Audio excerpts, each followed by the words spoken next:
Imagine you're running a business, right? And your entire IT infrastructure is built on this single mandatory global operating system. Yeah, an OS that you definitely didn't choose. Exactly. You didn't pick it, but literally every supplier, every client, every bank in the world requires you to use it just to process your basic transactions. Which is fine, I mean, until it isn't. Right. For a while, it works okay.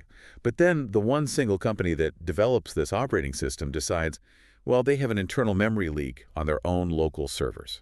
Oh, and I know where this is going. Yeah, so to fix it, they push a massive software update overnight. They don't consult you. They don't check if it's compatible with your local hardware at all. They just push it They out. just push it.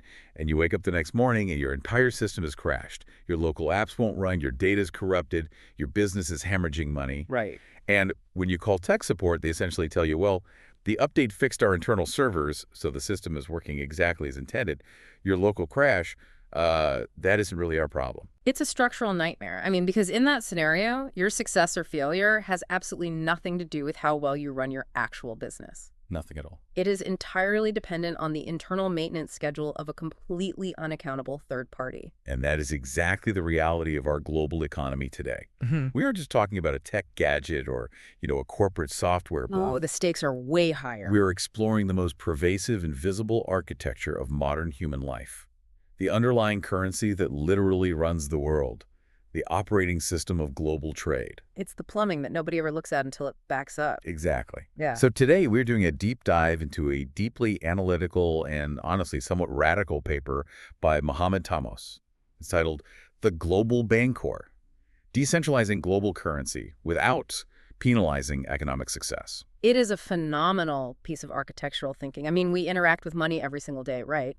But it's incredibly rare that we actually stop to examine that plumbing. Right, like who laid these pipes? Who laid them, and why do they only flow in one specific direction?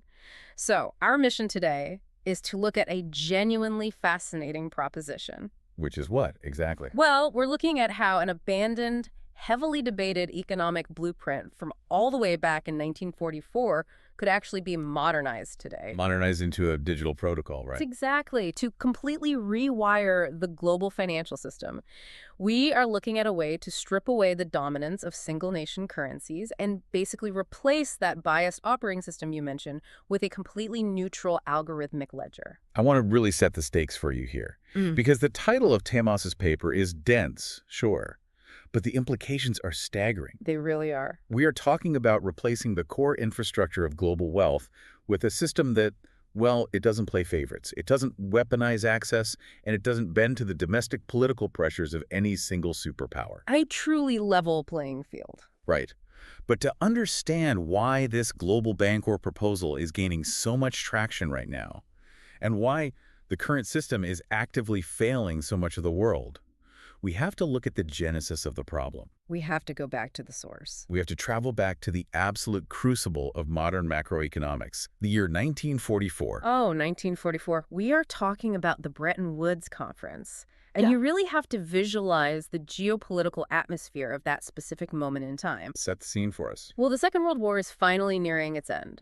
The industrial capacity of Europe and Asia is completely decimated, just rubble. Yeah, entire economies just wiped off the map. Exactly. Yeah. And you have 44 allied nations gathered at this hotel in New Hampshire. They're trying to figure out how to avoid a repeat of the exact economic disaster that led to the war in the first place. Because the overarching fear at that conference was a return to the chaotic, beggar thy neighbor currency devaluations of the 1930s. Right. The Great Depression was incredibly fresh in everyone's minds. The consensus was basically that unstructured financial isolationism had literally torn the world apart. It really had. So into this incredibly high-stakes, deeply anxious environment steps John Maynard Keynes. Representing the British delegation. Right. And Keynes, I mean, he wasn't just there to tweak the existing gold standard. He arrived with a massive structural overhaul in hand. He didn't want a patch, he wanted a new OS. Exactly. Keynes was a visionary, and he recognized that the post-war world was going to be dangerously lopsided. How so?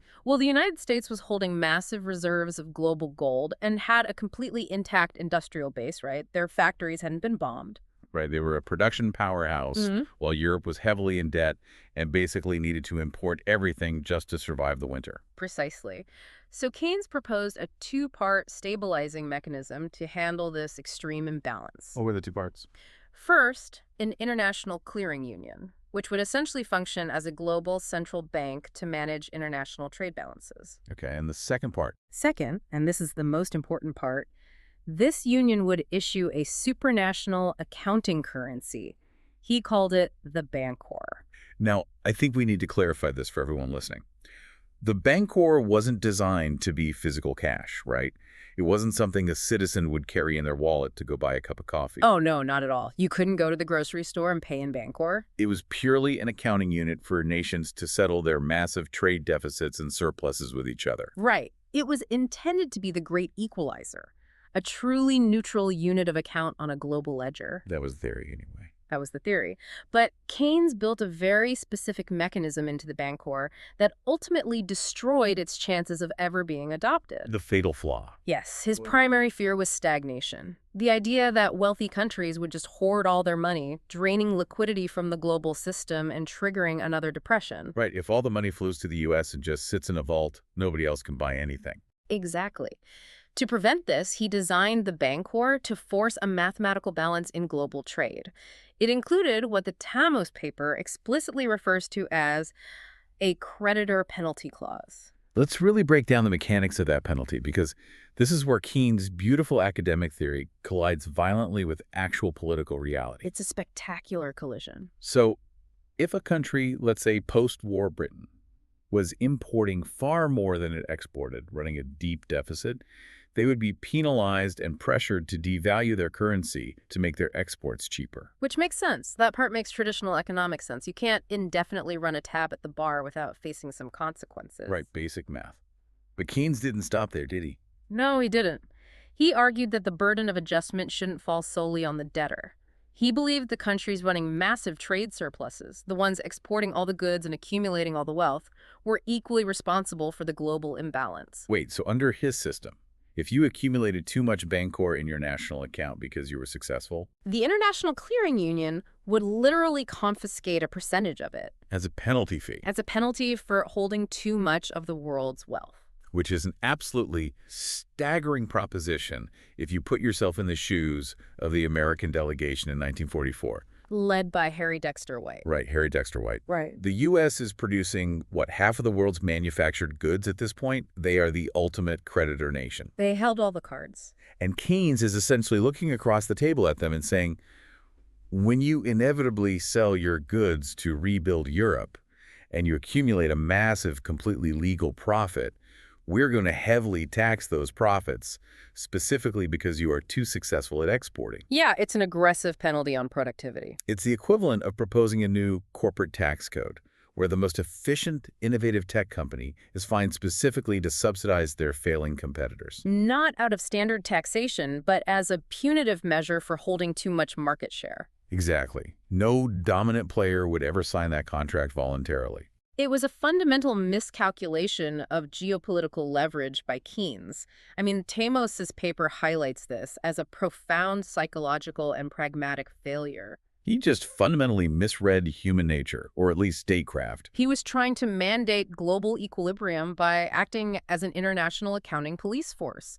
He was trying to legislate away the very incentives that drive capitalist production. So the United States delegation looked at a treaty that legally bound them to be financially penalized for their own economic dominance, and they flatly refused it. Of course they did. The major powers acted out of sheer rational self-interest. The creditor penalty clause was politically dead on arrival. And because they rejected the Bancor, they rejected the concept of a neutral global ledger entirely. They threw the baby out with the bathwater. And the vacuum left by that massive rejection is exactly what created the systemic vulnerability we're living with right now. Because remember, they still needed a foundational currency for global trade. They couldn't just pack up and walk out of Bretton Woods with nothing.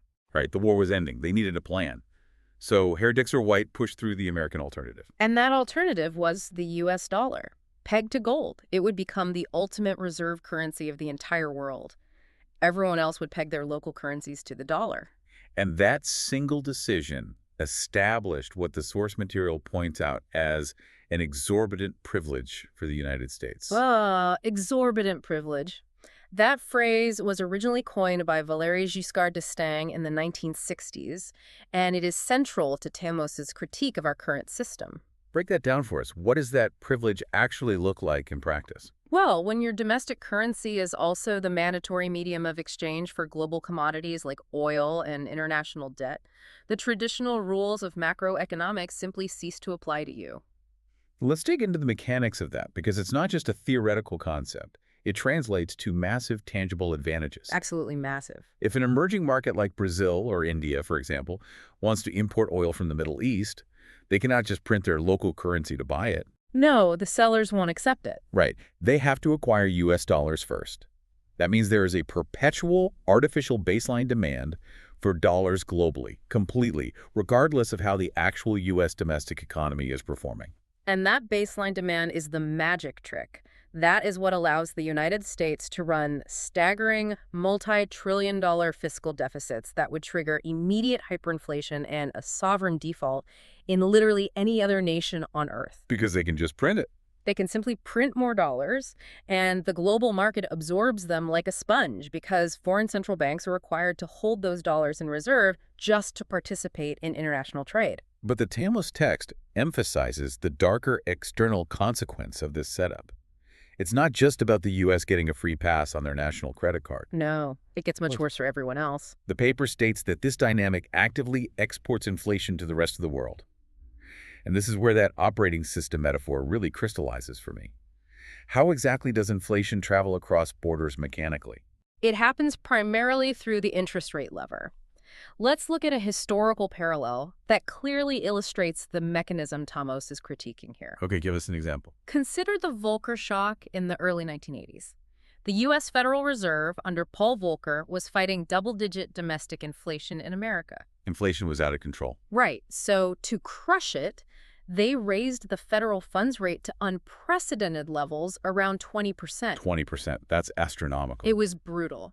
But here's the key. They were solving a purely American domestic problem. Right. Like I said earlier, they were updating their local server to clear out an inflation bug. Exactly. But the global fallout was absolutely catastrophic. Because the dollar is the global reserve, a massive spike in U.S. interest rates acted like a giant vacuum cleaner for global capital. Oh, because suddenly sitting in cash in the U.S. was super profitable. Exactly. Investors pulled their money out of emerging markets in Latin America and Asia and just poured it straight into U.S. treasuries to capture those high risk-free yields. This triggered massive, immediate capital flight from developing nations. It's like the U.S. economy catches a slight cold. But because everyone else is tethered to it, emerging markets end up with full-blown pneumonia. That is exactly what happens. And there's a second blow, too.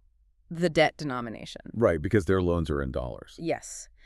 If you are an emerging market, a huge portion of your sovereign and corporate debt is borrowed in U.S. dollars. So when the Fed raises rates, the value of the dollar strengthens globally. So the local currency cost of servicing that exact same dollar-denominated debt just skyrockets overnight. It triggered the Latin American debt crisis. Entire decades of economic development were completely wiped out. And why? Because of a monetary policy decision made in Washington, D.C., tailored entirely for the U.S. domestic market. It's infuriating when you look at it from the outside. This is the crux of the Tamos paper's critique, right? The stability of global emerging markets is intrinsically tethered to the domestic monetary whims of the Federal Reserve. It effectively strips developing nations of any real monetary sovereignty. Think about what that means. If you are managing the central bank of a rising Southeast Asian or an African nation, you can do everything right. You can have a perfectly balanced budget, a trade surplus, excellent domestic productivity. You can follow all the rules. But if the U.S. Federal Reserve decides they need to cool off an overheated housing market in California by raising rates, your currency gets devalued and your capital flees. You are punished for their macroeconomic imbalances. It creates a permanent state of structural vulnerability. The entire global economy is essentially balancing on a single point of failure. And when you recognize the inherent instability and the unfairness of that architecture, it naturally leads to the massive geopolitical push we are seeing right now. The search for alternatives. Exactly. De-dollarization is no longer just a fringe theory discussed by academics. It is active, aggressive policy for a significant portion of the globe today. Which brings us to a highly debated fork in the road in this deep dive. Because when people talk about moving away from the US dollar, the immediate assumption in mainstream financial media is that we will simply swap out the dominant currency. Right, that we'll just pick a new winner. Yeah, that we will replace the dollar with the euro, or more commonly cited today, the Chinese renminbi.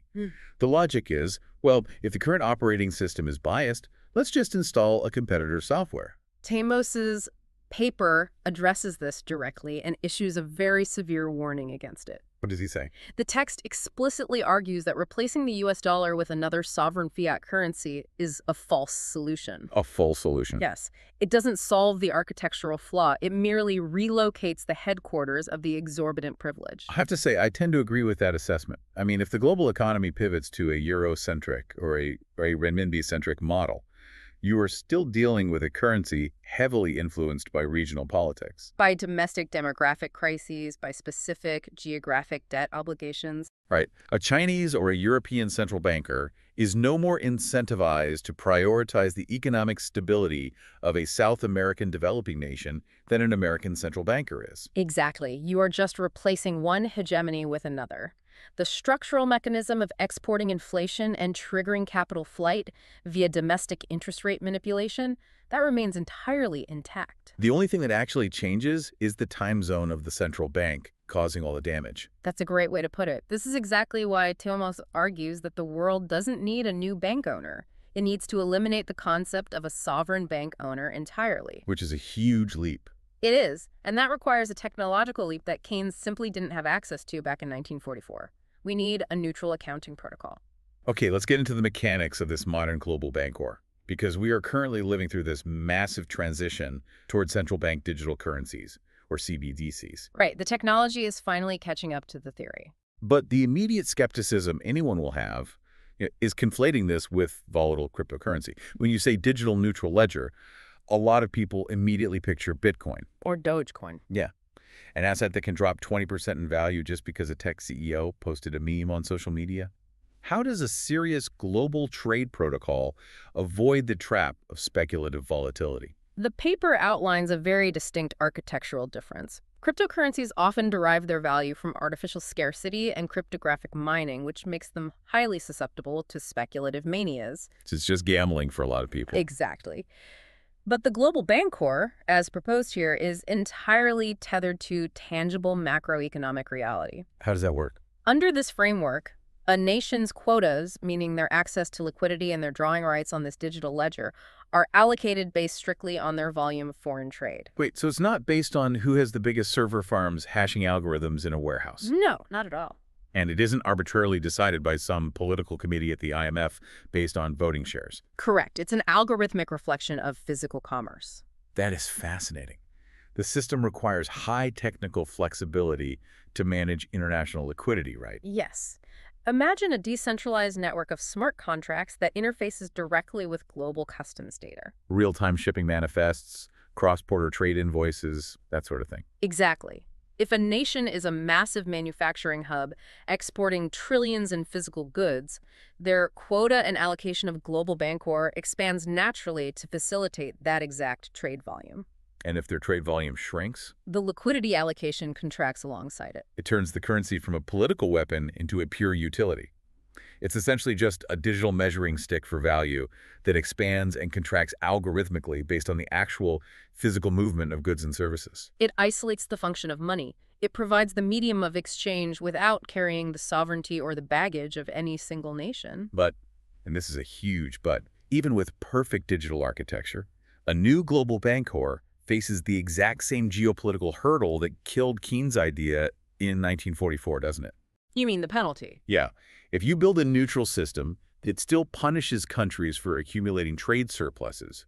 The major manufacturing powers of today will reject it just as swiftly as the U.S. did at Bretton Woods. And this is the critical pivot in Tamos's thesis. The paper introduces a new vision for the Global Bancor, and its primary mandate is to surgically excise the ghost of 1944. So the creditor penalty clause is gone. It has to be completely abandoned.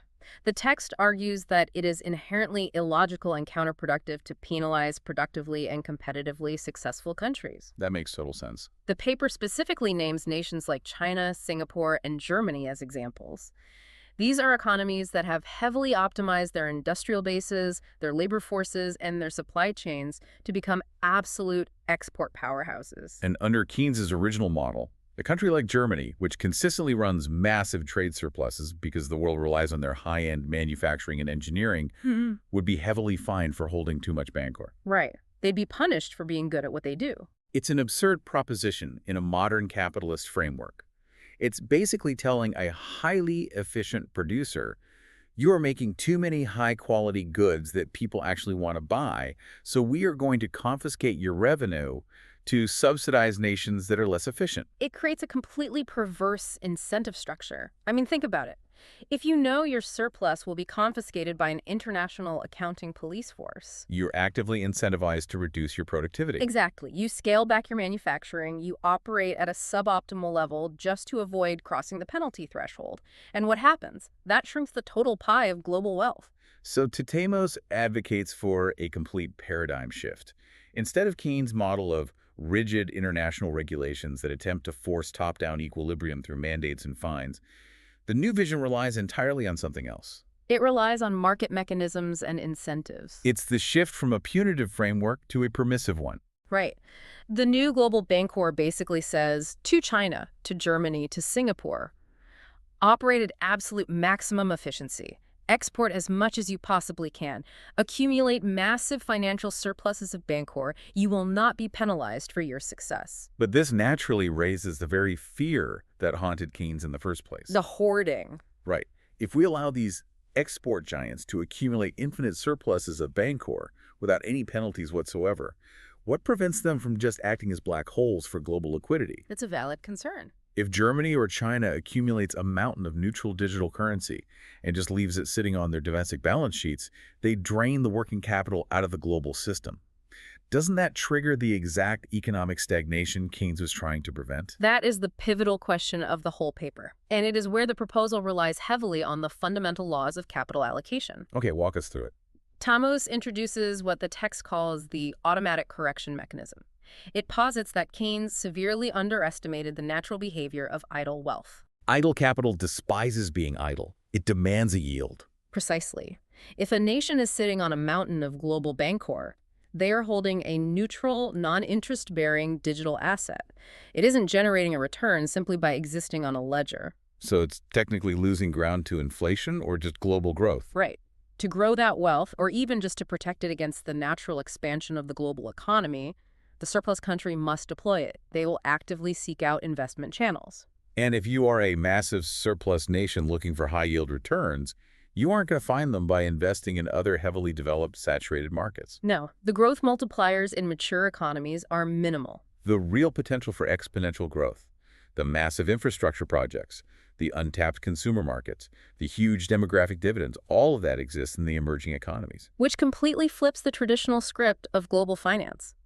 The text explicitly notes that under this system, emerging economies can step in and transform what used to be the burden of economic adjustment into a massive developmental opportunity. I want to really focus on that phrase, the burden of economic adjustment.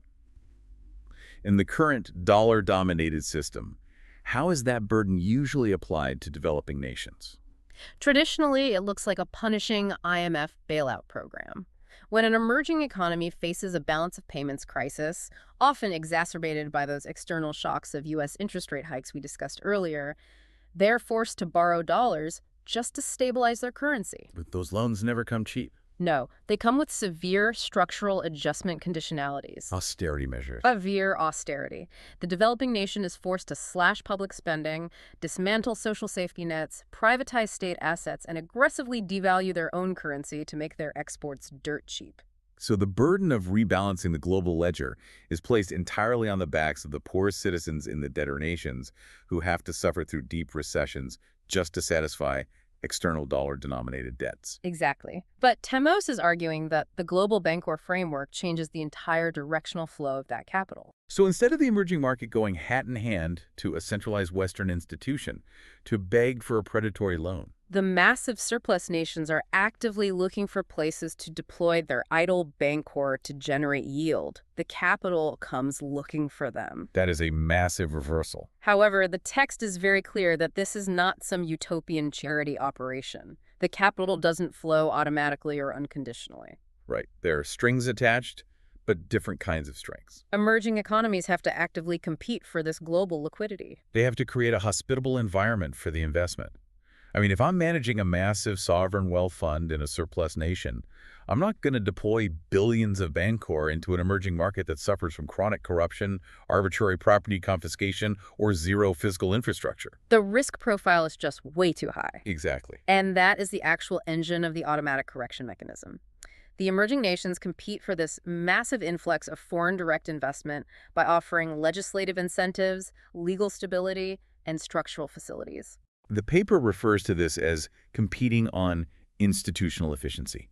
This is such a massive conceptual leap. It really is. Historically, nations have competed for global influence and capital through military projection, territorial expansion, or shadowy currency manipulation, artificially suppressing their exchange rates to undercut competitors. But in a system governed by a neutral digital ledger where trade balances mathematically dictate quotas, currency manipulation becomes mathematically impossible. Right. You can't fake the numbers. So the only lever a developing nation has left to actually attract wealth is actively improving their own governance. They have to build transparent tax codes. Yes. Reliable electrical grids, independent judiciaries, frictionless ports. It aligns the selfish desire for foreign capital with the objective improvement of the domestic state. It's a race to the top for good governance. It creates a symbiotic relationship. The surplus nations get the high-yield returns they desperately need to grow their idle wealth, and the emerging nations get the massive influx of debt-free capital they need to build their infrastructure. Without surrendering their economic sovereignty to an IMF austerity program. Exactly. Which leads us to a phrase in the text that I think is the most volatile, explosive realization in this entire analysis. I know exactly which phrase you mean. Tamos states that under this new competitive global platform, capital will flow freely and securely, entirely insulated from the political extortion associated with national currencies. Political extortion. It is a heavy accusation. It is. But analytically, it perfectly describes the current geopolitical reality of dollar weaponization. I think we need to look very closely at the actual architecture of that extortion. Because for decades, the U.S. dollar was viewed globally as a relatively benign public utility. It was just the water we all swam in. But recently, the mask has slipped. Yes. How exactly does a national currency function as a tool for extortion? It operates through choke points in the financial plumbing, most notably systems like SWIFT. That's the Society for Worldwide Interbank Financial Telecommunication. Right, the messaging system. Exactly. SWIFT is essentially the secure messaging system that allows banks globally to authorize transfers between each other. And while it's technically headquartered in Belgium, it is deeply susceptible to U.S. jurisdictional leverage because the actual transactions are cleared in U.S. dollars through American correspondent banks. So if the U.S. Treasury decides they don't like a specific country's foreign policy, or their internal domestic human rights record, or who they are choosing to ally with militarily, the U.S. doesn't need to send in an aircraft carrier. They just pick up the phone, contact the clearing banks, and effectively sever that country's connection to the global financial nervous system. It is the ultimate asymmetrical weapon. We have seen it deployed with increasing frequency, freezing the central bank reserves of sovereign nations, blocking their ability to sell their own exports on the open market, and cutting their everyday citizens off from basic global commerce. The objective is to trigger enough internal domestic economic pain that the targeted government capitulates to external political demands. It's financial siege warfare. And look, we want to be clear for you listening. Regardless of whether you personally agree or disagree with the specific political goals of those sanctions in any given conflict, the structural reality is undeniable. Right. The global reserve currency is not neutral. It is highly weaponized. It is a tool used to enforce the geopolitical will of the nation that prints it. And this is the profound disruption offered by the Global Bancor. Because it is a decentralized, shared ledger, a supranational protocol rather than a sovereign liability, No single nation has the administrative power to freeze an account. Or block a transaction, or sever a node based on political whims. Exactly. If capital is insulated from political extortion, money reverts back to its fundamental purpose. Facilitating trade. It separates commerce from geopolitics. A superpower cannot force compliance by threatening to crash a developing nation's economy. They have to actually engage in diplomacy, or offer better trade agreements, or compete on the actual quality and efficiency of their goods. It levels the geopolitical playing field by neutralizing the financial infrastructure. It is a staggering theoretical vision. A digital protocol that rewards capitalist efficiency, facilitates development without predatory debt, and strips superpowers of their ability to weaponize money. It is a brilliant blueprint. But blueprints don't build themselves, especially when the existing system is guarded by deeply entrenched legacy powers who benefit immensely from the status quo. They won't give it up easily. No, you don't launch a disruption of this magnitude from a think tank in Geneva and just hope the world naturally adopts it. You need a staging ground. You need a launch pad. Right. You need a sovereign incubator that has the technical capability, the financial trust, and the agility to actually deploy this framework. The paper addresses this practical reality head-on. Tamos specifically identifies the ideal environment to foster this new model, and he points directly to Singapore. I was looking at the geographic and institutional requirements for a project like this, and frankly, traditional hubs like London or New York are just too heavily entrenched in the legacy dollar and pound sterling systems. Oh, absolutely. Their domestic banking sectors are deeply incentivized to maintain the current hegemony. Right. You would need a jurisdiction that is already recognized as a high-trust, Tier 1 global financial hub, but one that is nimble enough to pioneer decentralized digital protocols without cannibalizing its own domestic monetary policy. And looking at the geopolitical map, Singapore really does seem like the only viable test kitchen. The analysis in the text strongly supports that view. Singapore occupies a highly unique space in global finance. First, as you mentioned, it has the requisite institutional gravity. It possesses the deep regulatory frameworks, the legal stability, and the global trust required to handle massive cross-border flows of capital. It is not some experimental frontier market. It is the establishment. But it's an establishment that isn't burdened by the desire to maintain a global currency empire. The Singapore dollar is a very strong, well-managed currency, but the monetary authority of Singapore isn't trying to make it the global reserve. They are entirely focused on being the most efficient intermediary in the world. Exactly. And that focus on efficiency has led them to be the global vanguard of digital currency infrastructure. The text explicitly notes that Singapore is actively pioneering multilateral digital currency initiatives right now. This isn't just theoretical for them. We can look at actual tangible examples of this today. Initiatives like Project Yuban or Project Dunbar. Led by the Bank for International Settlements in collaboration with the Monetary Authority of Singapore. They have been actively testing and building the technical architecture for shared digital ledgers that allow multiple central banks to settle cross-border transactions directly. Completely bypassing the traditional correspondent banking networks and the dollar-dominated SWIFT system. They are literally already laying the fiber optic cables for the exact kind of decentralized multi-currency infrastructure that a global Bancor protocol would require to function. They have the technological capability to run the smart contracts, verify the trade data oracles, and secure the digital vaults. And crucially, they possess the geopolitical neutrality required to host it. Singapore has spent decades meticulously balancing its relationships between Eastern and Western superpowers. It is universally viewed as an honest broker. Right. If a new, neutral global ledger is going to be trusted by both surplus manufacturing giants in Asia and capital-rich investors in the West, the servers, both literal and regulatory, have to reside in a jurisdiction that isn't perceived as a weapon of either side. Singapore provides the ideal launchpad for a post-dollar world because they understand traditional high finance deeply, yet they are philosophically and technologically prepared to embrace the decentralized protocols of the future. They have the institutional efficiency that the Tamos paper identifies as the new global standard. This has been an incredibly deep, systemic exploration of a deeply complex issue. We have covered an immense amount of historical and structural ground today. It's worth synthesizing exactly what this journey reveals about the future of our money. We started by looking back at the fatal flaw of 1944. Keynes correctly identified the need for a neutral global accounting unit, but his Bancor failed because it relied on an artificial, punitive regulatory structure.